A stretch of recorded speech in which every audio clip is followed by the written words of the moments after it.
Ben Kasyafani angkat bicara soal kabar hilangnya Marshanda di Los Angeles, Amerika Serikat. Diketahui, Ben Kasyafani adalah mantan suami dari Marshanda. Ben mengatakan, sebelum Marshanda pergi, dia sempat pamit dengannya ke Los Angeles. Sempat ngobrol aja, kayak biasa mau pergi pasti pamit.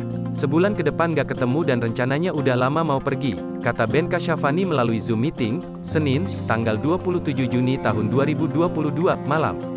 Lebih lanjut, Ben tak tahu pasti apa tujuan Marshanda ke Los Angeles. Tetapi Marshanda sempat mengatakan ke Ben, ia ke Los Angeles untuk terapi dan refreshing. Kebutuhan apa aku nggak tahu, cuma pastinya dia emang ada terapi dan butuh refreshing, sejauh ini itu doang, ujar Ben Kasyafani. Mendengar kabar hilangnya Marshanda membuat Ben dan sahabat terdekat khawatir. Aku mungkin teman-teman yang kenal baik mungkin sedikit sudah ada kekhawatiran. Tapi aku mantau cuma lewat sosmed, dan diperhatiin ada beberapa hal, ujar Ben Kasyafani.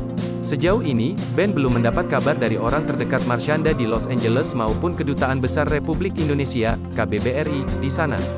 Tetapi terbaru katanya ia melihat berita bahwa Marshanda telah ditemukan. Sementara itu di sisi lain, Sheila Salsabila, sahabat Marshanda, mengungkapkan bahwa dia telah hilang untuk ketiga kalinya di Los Angeles, Amerika Serikat.